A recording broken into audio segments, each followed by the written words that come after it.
Selamlar dostlar, hoş geldiniz. Yepyeni bir videoyla daha karşınızdayım. Bugün sizlerle 1860'ın KVK'sı nasıl gidiyor? Birazcık bunlardan bahsedeceğim. Müttefiklerimiz ne alemde, biz neler yapıyoruz? Bunların hepsini konuşacağız.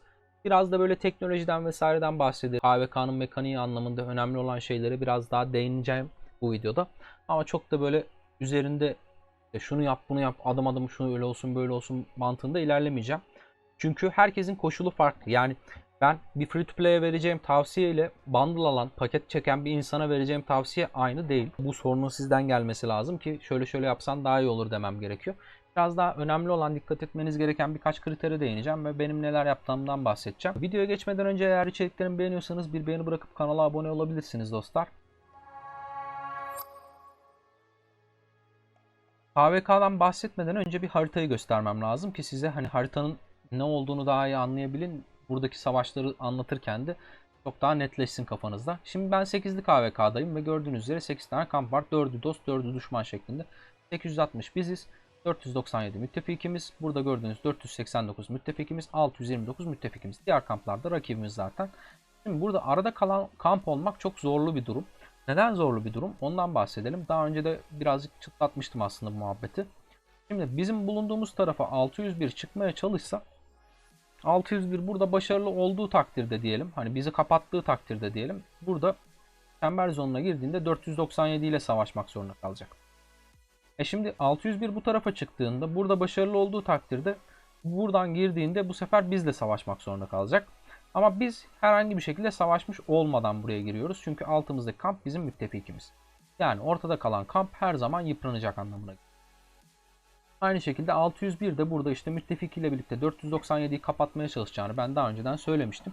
Aynısı oldu. 497 de haliyle bu kampı buraya tamamen kapatmak istediği için burada savaşını yürüttü. Bu tarafa çıkmadı ve böylece çember zonuna kalmadan buradaki işi bitirmek istiyor. Eğer buradaki zonu kazanırsa tamamen çember zonuna çıkamayacak bir şekilde 601'in KVK'sını bitirip bizimle beraber çember zonuna girecekler. Bir şekilde başarısız olurlarsa zaten biz gerekli durumu halletmiş olacağız çember zonunda ve bu sefer yine 497 çember zonuna girmiş olacak. Aynı şekilde 629 ile ilgili durumda bu şekilde. Bizim buradaki müttefik kampımızla birlikte burayı kapatmaya çalışacaklardı. Başarılı oldukları takdirde 629 burada yine yeşil gördüğünüz kampla beraber mücadele etmek zorunda kalacaktı gibi bir durum var. Sahaya nasıl yansımış birazcık bunlara bakalım. Dün bir savaş olsaydı bir canlı yayın veya video çekmeyi düşünüyordum ama bizim olduğumuz taraftaki kapıları bile almadılar 601 tarafından. O yüzden herhangi bir şekilde temas durumu söz konusu olmadı. O yüzden de bir şeyler izletemedim size. Şimdi burada ne olduğunu hemen söyleyelim. 497 komple buradaki push'u aldı. Bu kapıyı kapattı. Ve buradaki kapıda 601 krallığının FOA birliğinden işte bir miktar şey var. 601'in kampından FOA birliğinin birazcık bayrakları var. Bir de şurada 2 tane bayrak var. Onun dışında herhangi bir dışarıda bulunan aksiyonları yok. Demin baktığımda da burada sadece çete savaşları vardı. Yani bir iki kıtanın birbirine sürtüştüğü, bir kakilin bile doğru düzgün çıkmadığı aksiyonlar gerçekleşiyordu. Onun dışında bir bayrak yakma, ralli gelme durumu yoktu. Yine de bir bakalım, size de göstermiş olalım. Herhangi bir aksiyon var mı? Yani gördüğünüz üzere bayraklar yanmıyor. Bir iki kıta böyle bir sağa gidiyor, bir sola gidiyor. Üzerinde dolanıyor vesaire gibi durumlar var. Bakalım. Aynen şuraya böyle baitlemek için kıta koymuşlar vesaire. Herhangi bir aksiyon yok. Biraz da şu tarafa doğru bakalım. Burada bir şeyler var mı? Burada da yavaştan birkaç bayrak yakıyorlar gibi duruyor. Aynen bir tane Belisarius'u bayrağın içinde sıvarmayıp ölü verdiriyorlar. Yani buradaki olaylar çete savaşından öteye gitmiyor. Bu birlik savaşı diyemeyiz. Yani şu gördüğünüz manzara bir birlik savaşı olamaz. Belisarius'la bayrak tutulmaz yani. O yüzden de hani burada tamamen bir çete savaşı var. Birkaç tane bayrak daha kaybediyor FOA birliği. Yavaş yavaş zamanla buradaki zonu da kaybedeceklerdir gibi duruyor. Zaten asıl önemli olan bayraklar buralar. Yani bu kapıyı kapattıktan sonra şurada 3-5 tane bayrağı olsa bile çok öyle ekstrem bir şey yapamayacaklar. Zamanla burayı da halletmiş olurlar çember zonu açılana kadar. Diyelim ve devam edelim yolumuza. Şimdi burada bizim müttefik kampımız buraya birkaç tane bayrak atmıştı. Buradaki savaş çok rahat geçiyor diye.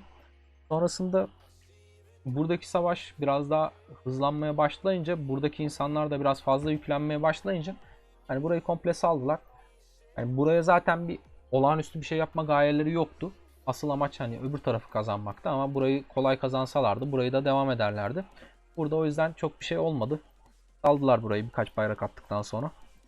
Orası teslim edildi. Olması gerektiği gibi sonuçlandı. Burası yine rakibimizin iki müttefik kampının arasındaki bölge. Buraya zamanla bayrak atarlar. Savaş olmaz zaten orada. Burada gördüğünüz bizim sarı, demin gösterdiğim haritadaki sarı kampımızla yeşil kampın arasındaki bölge. Buraya zaten bizimkilerin çıkma gibi bir niyeti yoktu. Bu gördüğünüz birlik de zaten bizimkilere ait değil bu arada. Farm birliği sanırım o kampın. Yani bu tarafa hiç çıkmadı bizim taraf müttefikimiz. Burada şöyle bir durum var dostlar. Burada şu anda bizim müttefikimiz öncelikli pozisyonda ama offline olduğu saate girmiş durumda. İşte bazı krallıklarda oluyor. Bazısı Avrupa Krallığı oluyor. Bazısı Amerika Krallığı oluyor. Veya işte bazısı Amerika Krallığı oluyor. Bazısı Koreli oluyor vesaire falan. Saat farkından dolayı birinin yatmaya gittiği saatte birinin savaşmaya başladığı saat gerçekleşiyor. Öyle durumlar yaşanıyor. Ama alan üstünlüğüne baktığımızda bizim müttefikimiz buradaki kale burcuna erişimi elde etmiş durumda. Şuradaki bayrağını yaktırmış. Ben baktığımda burada bayrağı vardı bu arada sarıların. Buradaki bayrak düşmüş. Neyse devam edelim. Buradaki mabetlerden birine erişim var. Buradaki antik kalıntıya erişim var. Ama buradaki mabetlerden birini yine almışlar. Distal üretimi anlamında kendi lehlerine çevirebilecekleri bir erişim sistemi kurmuşlar. Yani buradaki kale burçlarının iki tanesine temasları olup da rakibinin olmaması anlamında biraz daha öncelikli bir kristal üretimi sağlayacaklar kendilerine. Onun dışında çok büyük bir alan artısı yok. Dengeli gidiyor savaş. Biraz da böyle şeye bakalım. Hani ben en son baktığımda bizim müttefiklerin sarıların online olmadığını, hani turuncuların da bunu fırsat bilip birazcık bayrak yakıyor olduğunu görmüştüm. Kendi bayraklarını da söndürmeye başlamışlardı. Böyle buradaki bayrak yanıyor. Böyle bir bakalım. Başka. Çok böyle bir savaş yok. Gördüğümüz üzere. Şöyle bir bakalım.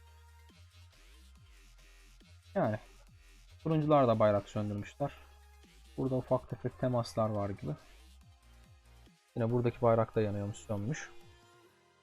Çok da bir şey yok. Buradaki savaş sürer. Daha uzar gider gibi duruyor. Buranın üstün gelinmesi durumunda, yani bizim buradaki sarıların üstün gelmesi durumunda çok da bir şey olmayacak bu arada dostlar. Yani sarılar burayı kazansalar bile çember zonuna girdiklerinde burada gördüğünüz yeşil kampla savaşmak zorunda kalacaklar.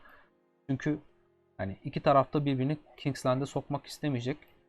Yani aslına bakarsanız sarılar biraz daha ofansif davranacak gibi gelmiyor bana. Yani burada savaşıp kendini yorup da gidip burada ofansif davranmazsın. Hani bir kapıyı elinde tutmaya çalışacaktır ve hani belirli bir alanda kalmaya çalışacaktır diye düşünüyorum. Zaten Kingsland'e girmeyi başarırsa biz gereğini yaparız gibi bir durum var. Ama yüksek ihtimalle burada gördüğünüz turuncu kampla birlikte, yani daha doğrusu turuncularla birlikte burada gördüğünüz yeşillerin olduğu kamp, yani demin ilk gösterdiğim haritadaki kamp bir şekilde baskı altına alıp iki taraftan pushlayıp, yani birinci bölge ve aynı zamanda çemberden pushlayıp bizim buradaki sarı kampımızı baskı altına alıp yani birinci bölgeye kitlemeye yönelik bir savaş politikası yürüteceklerdir diye düşünüyorum. Yani er ya da geç bizim o kampımız fazla yıpranıp geri düşecektir diye düşünüyorum açıkçası. Bizim altımızdaki kampın da çok da bir aksiyonu yok, yani işte buraya gelmişler. Rakip kamptan da kimse çıkmamış. Burayı kapatmışlar. Aynı bizim yaptığımız gibi oldu. Hani biz de buraya geldik. Bayrakları attık. Kaleleri diktik vesaire. Herhangi bir kapı falan alanda olmadığı için savaş olmadı. Dolayısıyla video ve canlı yayında olmadı. Gelelim KVK'nın mekaniğinden bahsetmeye. Fetih sezonu sürekli değişiyor. İnsanlar mutlu olmadığı için, şikayet halinde olduğu için bir şeyler değişip durdu. Ne oldu? Ne bitti? Birazcık bundan bahsedelim. Benim daha önceki videolarımda anlatmış olduğum gelişim mantığına yönelik şeyler birazcık çöpe gitmiş oldu. Çünkü teknoloji değişti. Yani tek sayfaya indirdiler. Savunma becerilerini falan kaldırdılar. Eylem puanı dolma şeylerini kaldırdılar. Birçok şey kalktı ya da değişti. Daha az teknoloji var. Bu haliyle ben bu KVK'yı beğendim mi? Yani yine bir tık şey var. Para harcamayı teşvik etme durumu söz konusu ama bir önceki versiyonuna göre o kadar iyi bir durumda ki, yani oynanılabilir durumda, onu söyleyebilirim. Çünkü yani en çok fark yaratan şey neydi? Arttırılmış moralin çok yüksek bir istatistik vermesi ama şu anda 10 veriyor. Yani arttırılmış hasar bonusunu 10 veriyorsunuz ve bunu hani full yapmanız da öyle her baba yiğidin harcı değil. Gerçekten aşırı yüksek paralar harcamanız ve O parayı da zaman içerisinde harcamanız gerekiyor. Yani KVK'nın başında çat diye harcayamıyorsunuz. Çünkü paketlerin yani bundle'ların gold chest'leri yok. Öyle çatır çutur kristal kazanamıyorsunuz. Hani çok şeyi kafaya takan dostlarımız olmuş. Kıta kapasitesi sayısını 7'ye çıkma muhabbeti. Yani 7 kıta çıkabilme muhabbetini kafaya takan dostlarımız var. Şimdi dostlar 7 kıta dışarıya çıkabilecek insan demek şu demek. 150 milyonun üzerine çıkmayı başarmış. Hatta belki 200 milyonun üzerine çıkmayı başarmış balinaların hem askeri anlamda yeterliliğinin olması için söylüyorum. Hem de komutan kasma anlamında. Yani 7 kıta dışarıya çıkabilmen için senin 14 tane max komutanın olması lazım ve bunların işlevsel olması lazım. Yani sen bunların şeyi olursa Sezar'la Frederick'i eşleştirip dışarıya çıkartırsan 7. kıta olarak teknolojin full olsa bile artırılmış moralin %10 düşürülmüş haliyle o kadar şey yapamazsın. Yani sen gidip hani birlik olarak adamın Sezar'ına odaklandığında o balinanın veya işte atıyorum Frederick'ine odaklandığında çok hayvani killer kasarsın ve o da bunu çok uzun süre sürdüremez. Ve alandaki kalabalık anlamında rakip sizden daha kalabalık değilse olağanüstü fark da yaratamaz. Artı her krallığın da balinası vardır. Bir zahmet artırılmış morali fulllemiş işte 6 kıta 7 kıta çıkacak birileri vardır yani. Bir kişi 2 kişi de olsa vardır. Bunlar da önden bir şeyler yapmaya çalışırlar. O kadar da hani boşa düşmezseniz. Bu teknoloji farkının biraz daha dengelenmesi iyi olmuş. Onun dışında şeyden rahatsızlık duyuyordum. Bu piyadenin tanklığının işte tanklık teknolojilerinin gelmesi ve free-to-play oyuncuların işte o tanklık teknolojilerinin tamamına ulaşması, zamana ihtiyacının olmasıyla beraber aradaki tanklık farkının ortadan kalkması ve piyade şampiyonlarının komutanlarının daha düzgün bir hasara sahip olmamasından dolayı da bu aradaki farktan etkilenmelerinden bahsediyordum. Bu durum birazcık azalmış ama tamamen ortadan kalkmış durumda değil. Yani bu teknolojilerle birlikte hani herkes aynı saldırıyı alıyor ama savunma buff'ını almıyor. Piyadelerin kendiliğinden gelen tanklık algısının yine çalışacağını ama saldırıların bu kadar arttığı bu noktada piyadenin yine bu saldırı buff'larından bu kadar etki yaratamamasından dolayı halihazırdaki tanklığını kaybetmese bile hasar verme konusunda fark yaratmayı başaramayacağından dolayı yani bu etkilerden en az etkilenen birim olacağından dolayı yine açık alan oyuncusu için yani teknoloji kasmayan garnizon olmayacak oyuncu için piyade olmak çok çok mantıklı durumda değil yine. Hani gelinen noktada bir şey değişmedi. Piyadelerin aslında açık alan oyuncusu olarak bu KVK senaryosunda oynamasının bir mantığı kaldığını düşünmüyorum. O yüzden de daha önceden zaten duyurduğum üzere Attila Takeda'ya yönelik yatırımlar yapmaya başladım. Hani bu zamanla Attila Takeda'dan Maurya William'a vesaire falan doğru ilerleyecek ve ben de bu teknolojileri vesaireleri ilerletirken yoluma bakacağım dostlar. Sizlerle de paylaşımda kalacağım. Şimdi teknolojiler konusuna gelelim. Şimdi haritaya girdiğinizde sizin elinize 1,5 milyon kristal geçiyor. Bu kristalleri haritaya ışınlandığınızda alıp direkt 24. seviyeye kristal madeninizi atabiliyorsunuz. Kristal madeninizi atarken bu binaların inşaatı sırasında bu arada kristal istemiyor. Yani birinci seviye halinde birer K odunla yemek mi, odunla taş mı ne istiyordu bunlar. Ama sonrasında birinci seviyeden ikinci seviyeye atarken itibaren kristal istiyor sizden ve 24. seviyeye kadar kristal madeninizi pushlayabiliyorsunuz. 25'e çıkaramıyorsunuz. 25. seviye neden önemli? 25. seviye şu sebepten önemli. Saatlik çıkarabildiğiniz kristal miktarını 8K'ya çıkartıyorsunuz ve ulaşabileceğiniz en yüksek nokta bu. 7.25'te kalması yani 7.250'de kalması kötü müdür? Çok kötü değildir ama ben şöyle bir şey yaptım. Saat 3'te girdim oyuna. Haritaya ışınlandım. 24. seviyeye kadar buff ala ala yavaş yavaş basarken diğer bir yandan da deliler gibi 5 kıta dışarıya çıktım.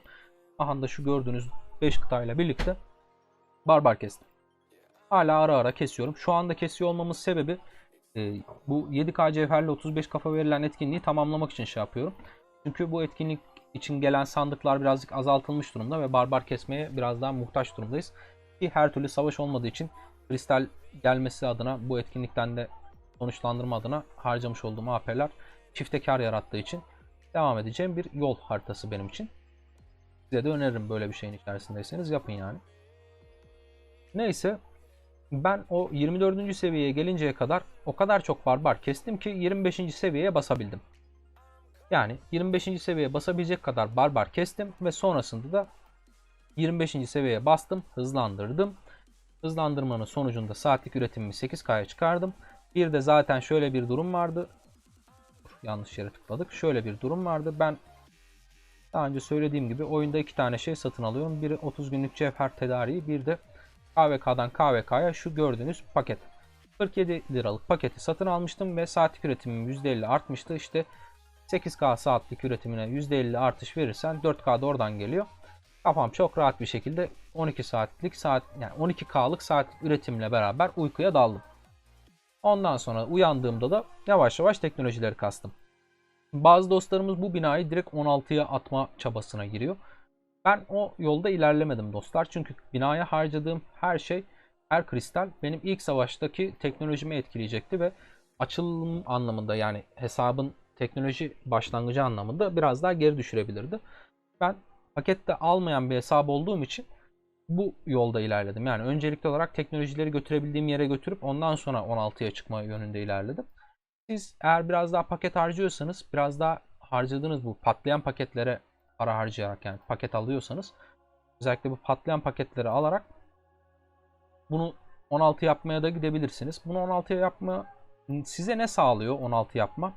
Buradaki teknolojilere devam edebilmeniz için, yani buradan sonrasına devam edebilmeniz için 16. seviyeye erişmesi gerekiyor binanızın.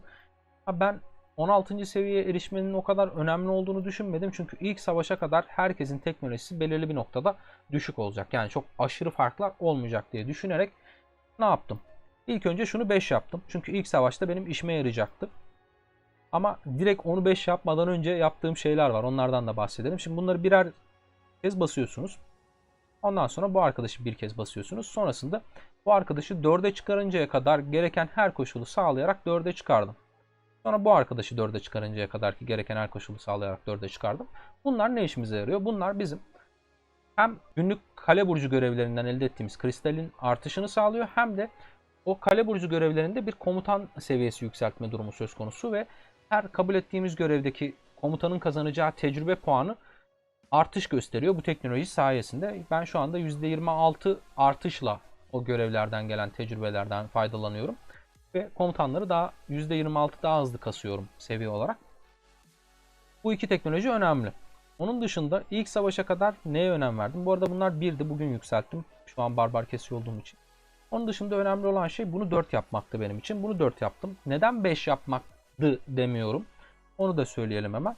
Şimdi benim bu arkadaşı 5 yapmam için çok fazla kristal harcamam gerekiyordu ve ben bunu 1'de bırakmıştım o dönemde. Şu anda hani geri bunu 5 yapıp şurayı 5 yapabilirim. Ama ilk günlerde o kadar önemli değildi. Önemli olan şey buradaki kristal tüketimini hani minimum ne kadar azaltabilirim, ne kadar hani asgari bir şekilde düşürebiliyorsam o kadar düşüreyim kafasında olmaktı. Hani gördüğüm şey de burada %4 eksi almak, %1 hani almamak çok olağanüstü fark yaratmıyordu benim için. O kadar kristale değmez. Yani benim bu seviyeyi, yani sadece şurada gördüğünüz 5. seviyeye basmak bile 150K istiyor. Yani öncesinde 300K'nın üzerinde bir şey istiyor. O yüzden de hani bunu harcamak yerine bunu 4'te bırakıp %1 zarar etmeyi göze aldım. Yağmaya direkt gitmedim. Onun yerine şu arkadaşı 1 yaptım. Bu arkadaşı 2 yapabilmek için benden dedi ki şu arkadaşların hepsini 5 yapacaksın. Tamam dedim. Gittim bunu arkadaşların hepsini 5 yaptım. Zaten her yerde geç yapacaksınız. Bir yerden sonra isteyecek sizden diye düşünerek. Şimdi buradan 2'ye gitmeyi neden istedim? Çünkü ilk savaş zamanı, yani ilk zonun açılışına çok yakın bir zamana doğru ilerliyorduk. Hani alabildiğim kadar bonus alayım dedim. Bunu aldım. %0.5 artış sağlamış oldum. Böyle girecektim savaşa.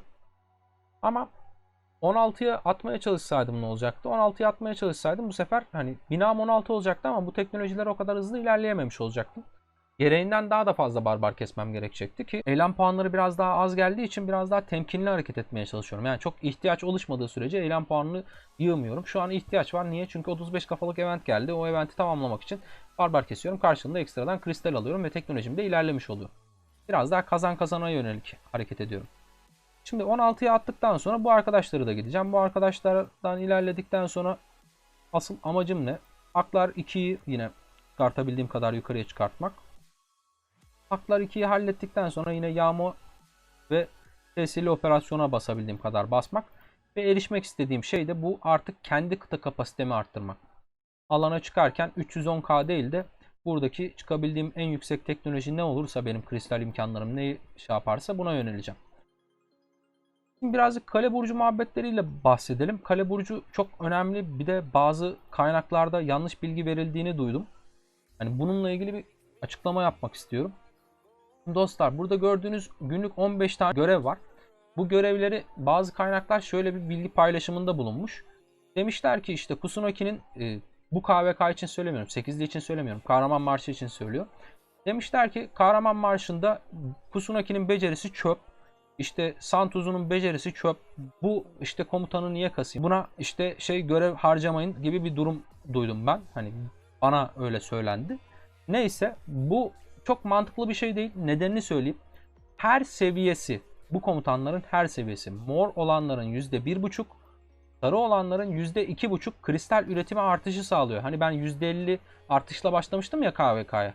Sizin benim artış ilerlemeniz ve kristal saatlik üretiminizin artışını sağlamanız için bu komutanların seviyesini kasmanız gerekiyor. Hepsini kasmanız gerekiyor.